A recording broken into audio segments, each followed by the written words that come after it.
Wow!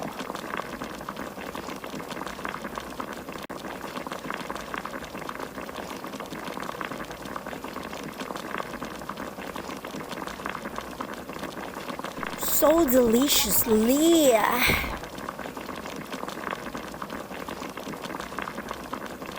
Hello mga kaoga, ngayon nagluto po ako ng pangat sa kamatis na galunggong. Ayan po, bumili lang po ako sa naglalako. 100 pesos lamang po yan at fresh na fresh po siya.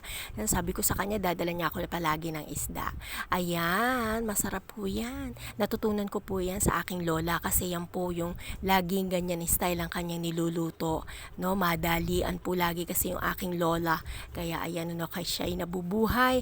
Ayan, naalala ko yun na lagi niyang inihahain. Ayan, minsan hilabos pa na na bagoong. Ayan, masarap yan mga kaugang, tara at tayo ay kumain, kain na mga kaugang.